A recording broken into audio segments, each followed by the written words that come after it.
Fidèles téléspectateurs et téléspectatrices de la télévision Montagne, bonsoir. Ce soir encore, bienvenue dans votre émission Art Pluriel. Comme vous le savez, cette émission se consacre exclusivement à tout ce qui est promotion d'art, d'artisanat, de culture, mais aussi de leurs acteurs. Alors pour ce soir, il y aura de la musique dans notre émission. Et qui parle de musique, parle d'une grande figure de la musique urbaine de Guinée. Ce soir, nous allons à la rencontre d'un jeune qui a su marquer son territoire à travers ce qu'il fait. Il a commencé très tôt dans un groupe, il a commencé avec le hip-hop. Mais ce soir, il va nous montrer encore une autre facette de ce qu'il est et de ce qu'il fait à travers une belle mélodie. Sans tarder, je m'en vais annoncer celui qu'on appelle Ousmane Fadjidi, comme on l'appelle souvent. Et nous allons partir là où il fait un petit peu ses répétitions pour savoir un petit peu comment ça se passe à ce niveau. Comme vous le savez, cette émission ne fait pas que l'entretien. Et juste après cette petite phase de répétition, nous aurons la chance de nous entretenir avec lui, fidèles téléspectateurs. Alors restez scotchés car il y aura des belles choses dans cette émission pour ce soir encore.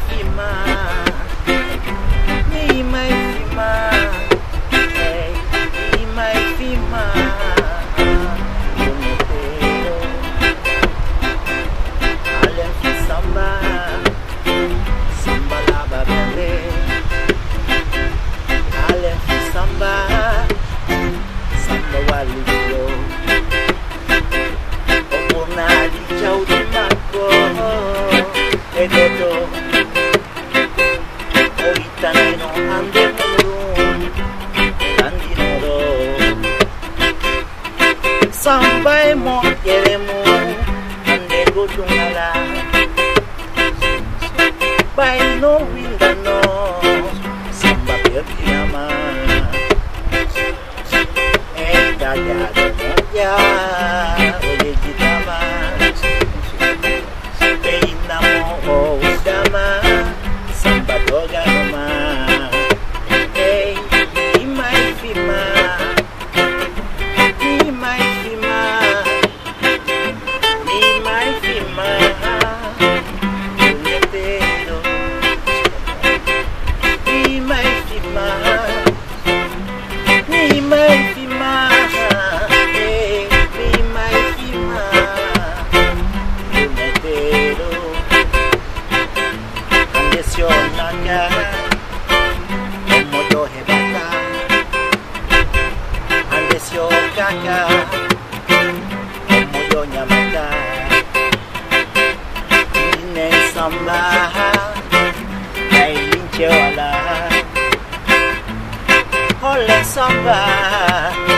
Samba fetinama samba mo queremos o fetinama samba hokogolmu olora mama o tagano motia o yegitama peinamo udama samba dogano ma mi mai fima mi mai fima mi mai fima metero mi mai fima mi mai fima mi mai fima metero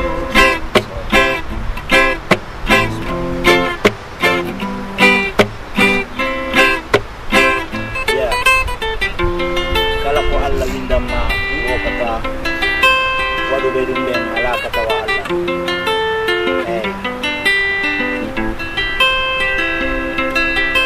tagado moja oye ditama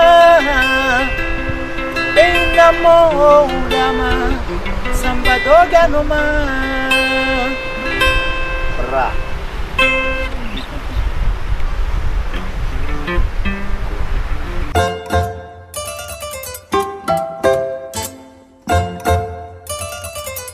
J'espère, fidèles téléspectateurs, que vous avez apprécié cette belle prestation. En tout cas, ce n'était qu'une partie, car on était en mode répétition.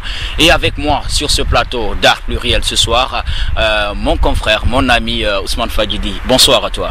Ouais, bonsoir Gangan TV, bonsoir Chérif, et bonsoir à notre caméraman.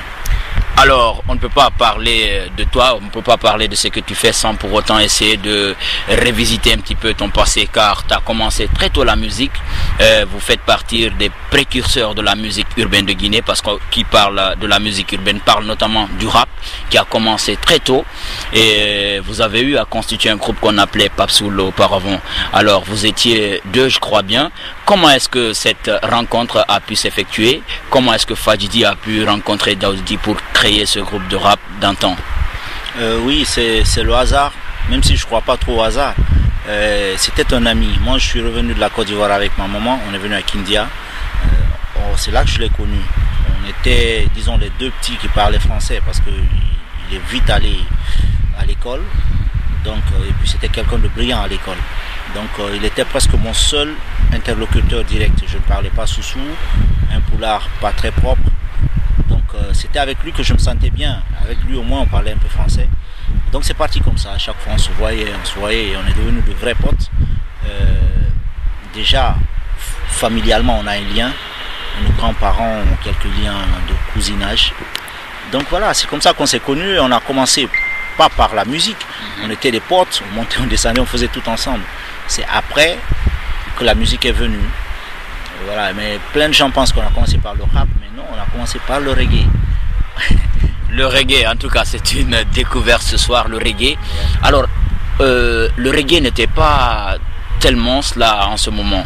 Mais qu'est-ce qui a fait que vous êtes revenu vers le rap?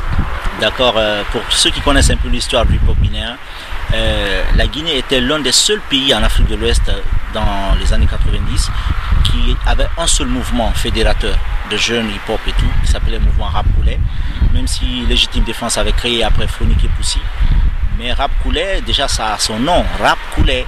Donc ceux qui s'y retrouvaient faisaient forcément du rap, même s'ils avaient d'autres tendances, d'autres influences, mais ils avaient au fait une base rap. Et musicalement parlant, il est plus facile de faire du rap que de chanter, parce que rapper c'est un peu parler. Et nous on avait cette facilité d'écrire. Ça fait que lorsqu'on est venu faire notre première pré-maquette chez Bangoura, on a fait 4 titres. Et après ces 4 titres, Prophet J nous a trouvé là, il nous a écouté, il a dit wow, vous êtes intéressant, d'où venez-vous? Bon, on venait juste d'arriver à Conakry, on était à Kindia, on est arrivé la même année, on a rencontré Prophet J et puis ça s'est passé comme ça. Il nous a dit venez chez nous, on va vous auditionner pour intégrer le mouvement Rap Koulé. On est venu, on a fait un freestyle de 27 titres en direct comme ça, 27 morceaux. C'est ce jour où ils nous ont dit bienvenue dans le mouvement. Et quand on est venu, il y avait 10 leaders. Ce sont ces 10 leaders qui représentaient le mouvement lors des kermesses et tout. Donc il fallait faire bouger Negro Spirituals pour faire entrer Papsoul parmi les 10 leaders. Ça a fait un peu de polémique et tout, vu que le groupe était déjà soutenu par le leader à l'époque qui s'appelait Big Jel Solo. Donc ils ont dit bon, maintenant on va faire 11 leaders pour que le Papsoul reste dans le crew. Donc c'est comme ça que ça a commencé, mais c'est vite allé. Hein. Nous on est rentré dans le mouvement, 5-6 mois après on était sur la première compile, et voilà, quelques mois après on est allé à Dakar pour un album. Voilà. D'ailleurs, le premier album que vous avez eu à faire, pouvez-vous nous rappeler un petit peu dans quelles circonstances est-ce que vous avez eu à faire cet album?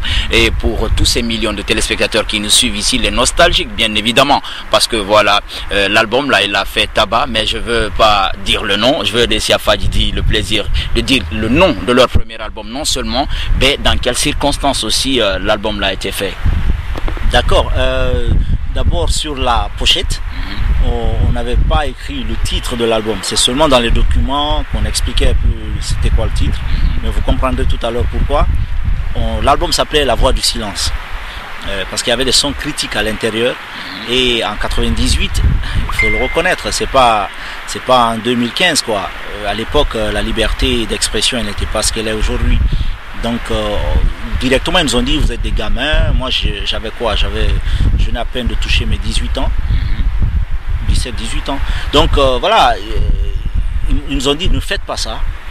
Ne vous affichez pas comme étant des gens critiques contre le système. Même si dans vos sons vous avez parlé, vous avez dénoncé les choses. Donc on est allé sur cette base. Ça fait même d'ailleurs qu'on n'avait fait que le clip de Comment Jean, le titre qui avait déjà été fait par Oumou Diobaté, on avait repris en version rap. Donc voilà, on a fait cet album, ce titre a beaucoup marché, ça nous a permis de retourner à l'intérieur du pays. On a fait plusieurs salles pleines et on est allé représenter la Guinée au Sénégal, au Gala Sono Mondial organisé par la RTS. Et voilà, c'est de là qu'est partie vraiment notre carrière, mais de façon presque inconsciente. Parce que c'est des gamins qui voulaient faire de la musique. Ma maman, aujourd'hui, ma maman qui est décédée, elle a mis de l'argent. Elle a dit, ben voilà, allez-y, faites un album si vous voulez le faire. Et on l'a fait, Dieu soit loué, ça a marché. La galère, elle a commencé qu'après le premier album. Avant le premier album, on n'a pas connu cette galère qu'a connu plein d'artistes pour avoir un album sur le marché.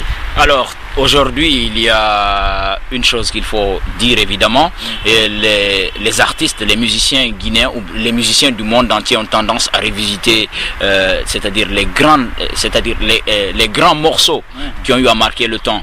Et Fadjidi déjà, Pape Soul déjà dès le premier album a eu à revisiter un son qui a fait le tour de l'Afrique.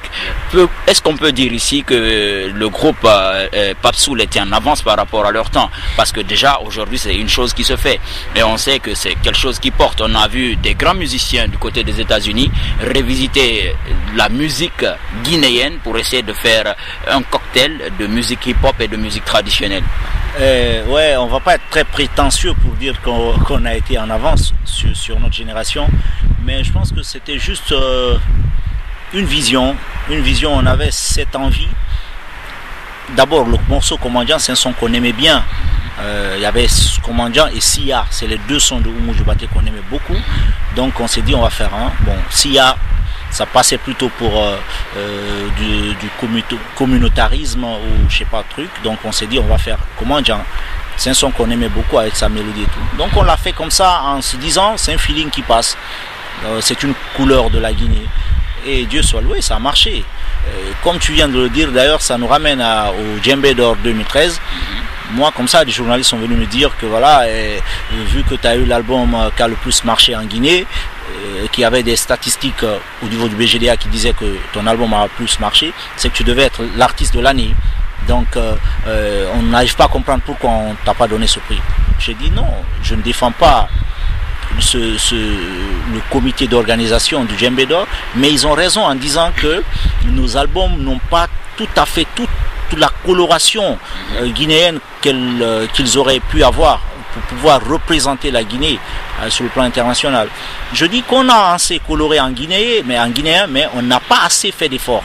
Donc ça nous pousse à l'action pour que dans le futur qu'on essaie de faire comme des commandants, je sais pas, ou même si c'est pas carrément prendre des sons qui ont été faits, mais qu'on ait cette tendance à un peu guider nos inspirations vers une couleur guinéenne, voilà, pour un peu s'identifier. Parce qu'aujourd'hui le Nigeria, ils ont vraiment réussi dans ce qu'ils font. Leur musique traditionnelle en musique urbaine, et puis voilà, ça paye, ça fait ce que ça fait comme effet. Beaucoup de groupes se sont constitués en Guinée en matière de musique urbaine et beaucoup de ruptures par rapport à ces groupes.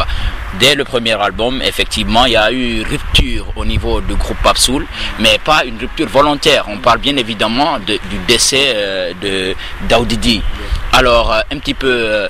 Comment est-ce que tu as pu gérer cela? Parce que beaucoup de personnes croyaient que voilà, Daoudidi est décédé, Fadjidi allait abandonner la musique. Ben, tu es revenu et tu as su te maintenir. Et voilà, aujourd'hui, tu as eu à faire plusieurs autres albums. Je crois que tu en es au 6e depuis lors. Alors, qu'est-ce qui t'a réellement motivé à persévérer, à venir jusque-là aujourd'hui? Parce qu'on ne peut pas parler de ta carrière en omettant cela aussi. Ouais, tout à fait, c'est vrai. Mais disons, la petite parenthèse faite, c'est 6 albums de ma carrière entière.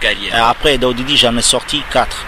Disons 3 de façon officielle et 1 que je n'ai pas vendu, mais que j'ai donné en 2006.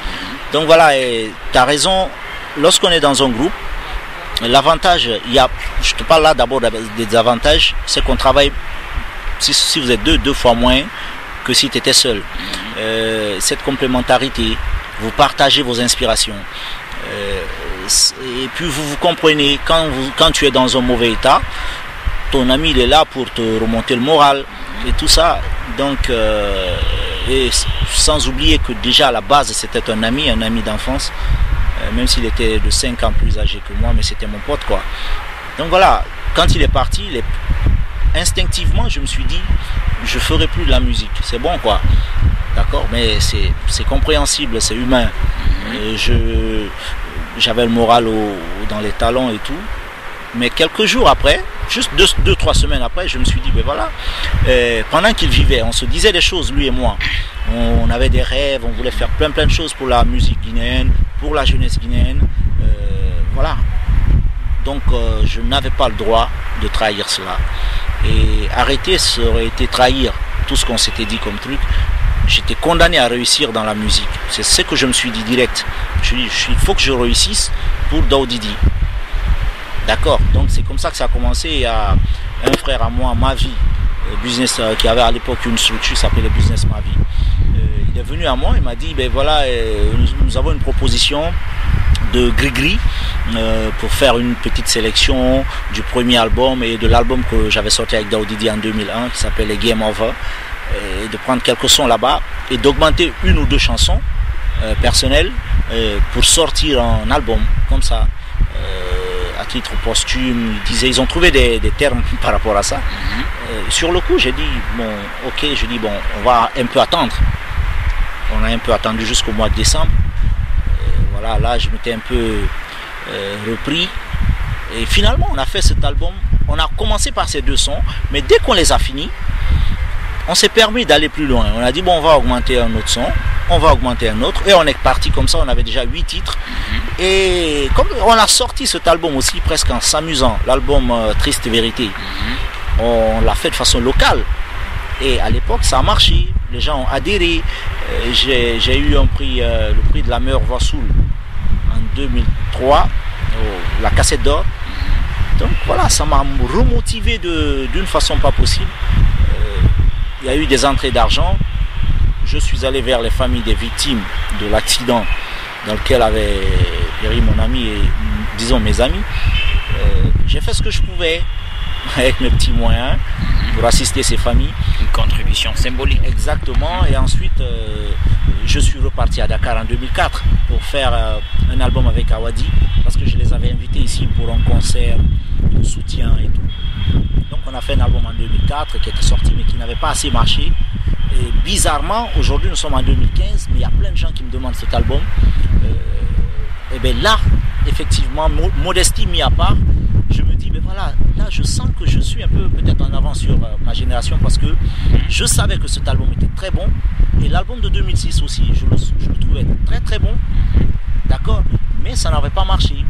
En ce moment, il y a des gens qui prennent mes sons de 2009 comme étant des nouveaux titres, tels que Hala, le son que j'ai clippé à Düsseldorf. C'est un nouveau clip quand même, hein. C'est un clip qui fait 1 an, mais le son il fait déjà 6 ans.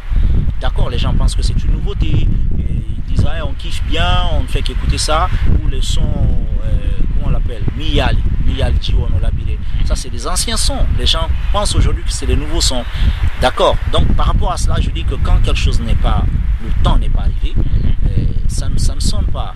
Mais vraiment au début je pensais vraiment mettre de l'énergie, de la recherche dans mes sons. Mais les albums ne marchaient pas comme tu as dit. Après Triste Vérité, j'ai sorti Naturel avec Awadi, ça n'a pas trop marché. J'ai ouvert mon propre studio d'enregistrement ici, où j'ai fait l'album de 2006. Ensuite, il y a eu cette période de vache maigre, j'ai un peu galéré. Et en 2009, j'ai fait l'album La Traversée, qui voulait dire la traversée du désert, parce que c'était vraiment hard dans le CNDD. Voilà, et c'est après ça que je suis allé au studio en 2010. J'ai cuisiné l'album Tagado qui est sorti 3 ans plus tard. Voilà, un petit peu une petite discographie par rapport à tout ce que ce jeune est en train de faire en matière de musique. Bien évidemment, aujourd'hui, la musique urbaine prend de l'ampleur en Guinée. Plein de groupes, plein de chanteurs, plein de gens qui font du hip-hop, plein de gens qui font de la musique dancehall. Fadjidi toujours dans la musique urbaine, on peut le dire ainsi, mais avec une touche particulière. Alors, d'où un petit peu te vient cette touche particulière et comment est-ce que tu arrives à jumeler, à faire ton métissage musical?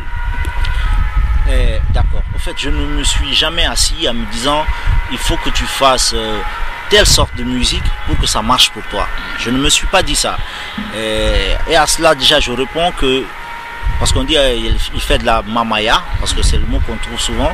Tu as fait un son mamaya qui a marché. Je dis, mais tous ceux qui font de la musique mamaya ne marchent pas forcément. D'accord? Donc, faire une musique pour marcher, c'est déjà un échec. Moi, lorsque je fais une musique, d'abord, il faut qu'elle me touche personnellement. C'est pourquoi je dis, souvent quand je vois mes fans, comment je les reconnais, ils me ressemblent beaucoup dans les attitudes. C'est des gens, disons, plus ou moins timides. Je parle là des vrais fans, quoi. Des gens qui sont un peu renfermés sur eux-mêmes. Mais quand on leur donne l'occasion de parler, ben c'est des gros bavards. Donc c'est un peu ça. Moi, quand je fais de ma musique, il faut qu'elle me touche.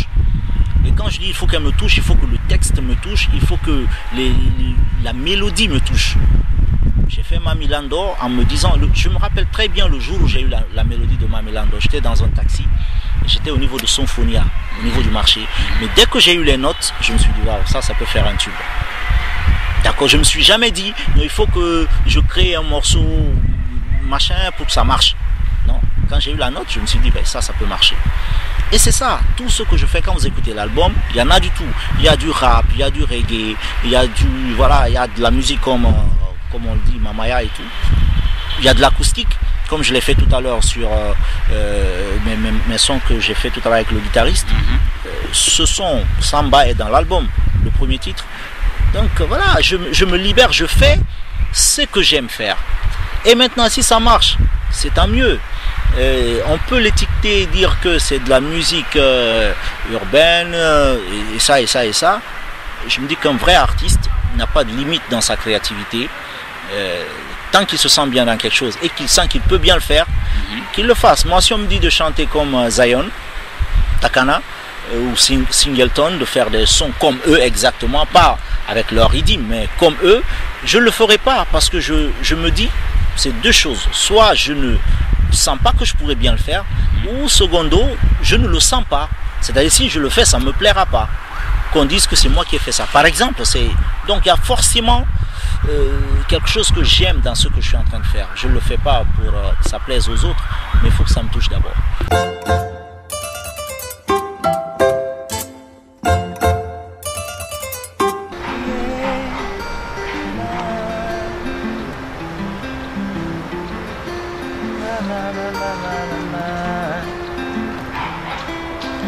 Tes filles sont là, ils se souviendront de toi. Tes gosses sont fiers de toi. Dors, maman. Tes filles sont là, ils se souviendront de toi. Tes gosses sont fiers de toi. Dors, maman. Hey, Ibema no hiurima. Hey, Ibema salminima. Iya Fadjidi mama no hiurima. Kangere ube hande kaljanaji. Ya Ibema no hiurima. Oh nene Ibema salminima. Nenam jara Usman mama no hiurima. Kangere ube hande kaljanaji. Yeah. Tes filles sont là, ils se souviendront de toi. Tes gosses sont fiers de toi. Dors, maman. Tes filles sont là, ils se souviendront de toi. Tes gosses sont fiers de toi. Yeah, dors, maman. Yeah. Yep. Avec Bailo. Right. Super.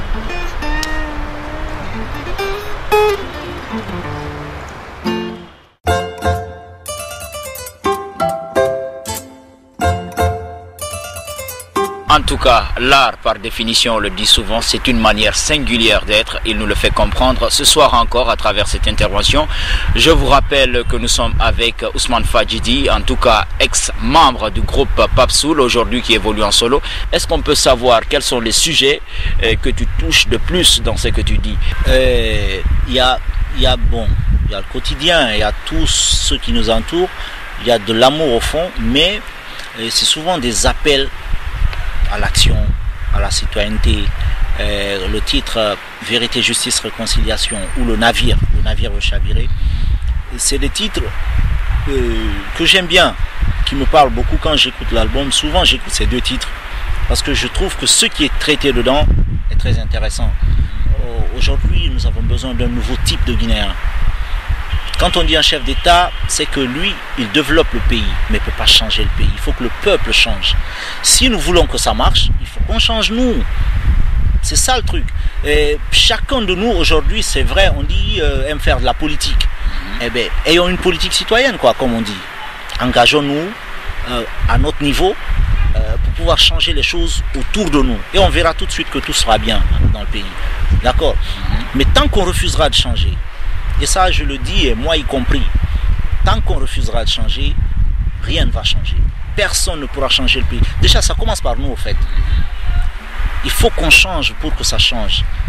Il faut qu'on arrête de cautionner une injustice. Parce que quand on cautionne une injustice, on se soumet. On se soumet à cette injustice. On dit, ça arrive aux autres. Un jour, ça vous arrivera. Il faut qu'il y ait de l'humanité d'abord dans ce qu'on fait. Ça commence là. Il faut qu'on ait le respect de notre environnement. Il faut qu'on ait le respect de l'autre. Il faut qu'on accepte le vivre ensemble. D'accord? Personne, aujourd'hui, je le dis déjà dans le navire, sache que Dieu l'a voulu comme ça. Peul Soussou, Forestier Maninka. Si Dieu a trouvé que c'était beau comme ça, alors qui de nous voudrait changer cela? D'accord? Personne parmi nous aujourd'hui ne peut sortir une autre communauté de la Guinée.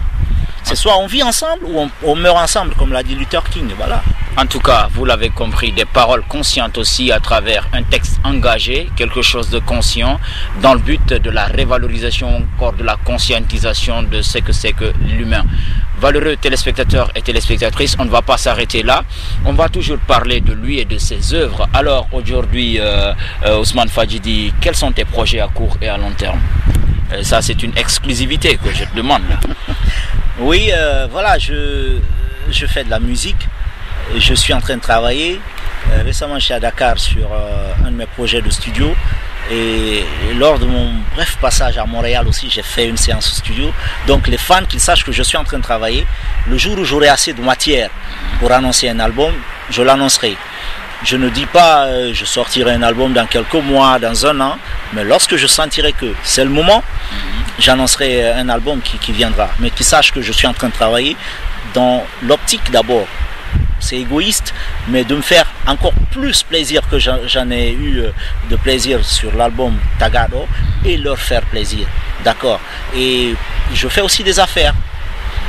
Ça se rejoint, hein? Showbiz. Donc je fais aussi du business. Je suis représentant d'une marque de boissons en Guinée. J'ai une structure que je gère de promotion de production. On a des jeunes ici, artistes, qu'on a dans le viseur, qu'on veut aider. On vient de sortir une compilation aussi autour de la promotion de notre boisson. Voilà, et on a des projets sur l'Europe avec quelques éléments de cette compilation d'Imon pour une tournée, quelques dates avant l'été. Donc on se bat, on essaie de faire aller les choses, mais la base c'est que je continue à travailler musicalement pour valoriser un peu ce que je fais et essayer de l'amener un peu plus haut que ce qui a été déjà fait. On a des projets avec des Nigérians, par exemple Bracket. Les potes à moi qui les ont fait jouer en Europe veulent nous mettre en connexion pour qu'on puisse faire un son, afin que je puisse aller vers le monde anglo-saxon. et faire connaître ma musique. Voilà. En tout cas, je sais qu'il y a une question qui gratte la langue de plus d'un téléspectateur. Voilà, mais avant qu'on ne rende l'antenne ici, moi je veux me permettre de te poser cette question. Beaucoup de femmes ou encore beaucoup de fans se demandent aujourd'hui comment vit Ousmane Fadjidi. Est-ce qu'il est marié? Voilà, est-ce qu'il est célibataire? Alors, quelle est ta situation familiale? Car art pluriel n'est pas seulement que de faire la lumière sur les œuvres artistiques, mais aussi la vie des artistes qui font ces œuvres. Oh, ok, ça ne me réussit pas trop la vie de couple, voilà, parce qu'il y a eu 2 couacs amoureux dans ma vie. Donc là, je compte me marier au mois de mai. C'est une exclusivité, comme tu viens de le dire. Avant cette émission, je parlais avec ma fiancée. Voilà, je compte vraiment le faire avant le mois de juin, si tout se passe très bien. Mais voilà, on fait ça en espérant que ça va marcher, parce que souvent, j'ai ce problème.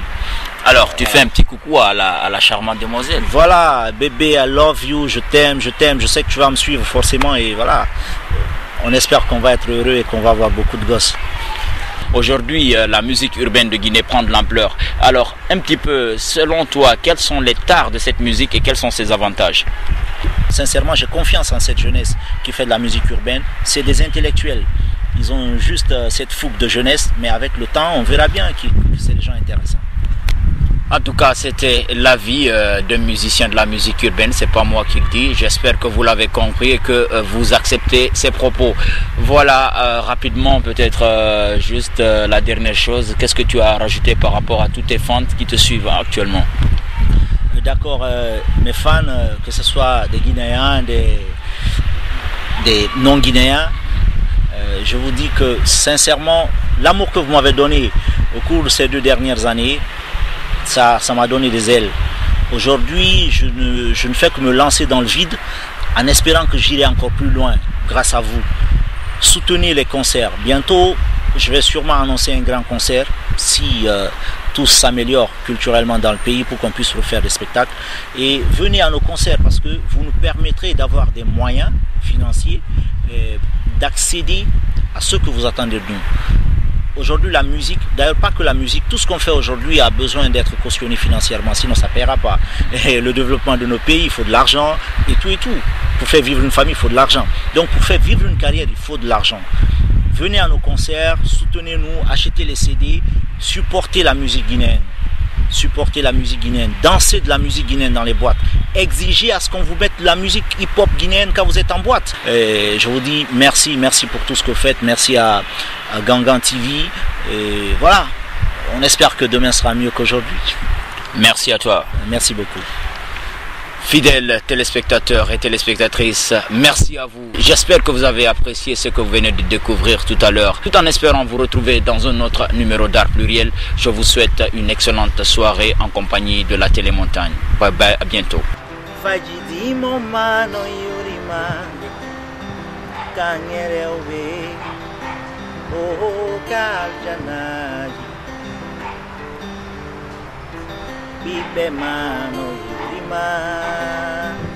Oh nene, bibe masalminima. Yeah, Fadjidi mama no yurima, kangere obe.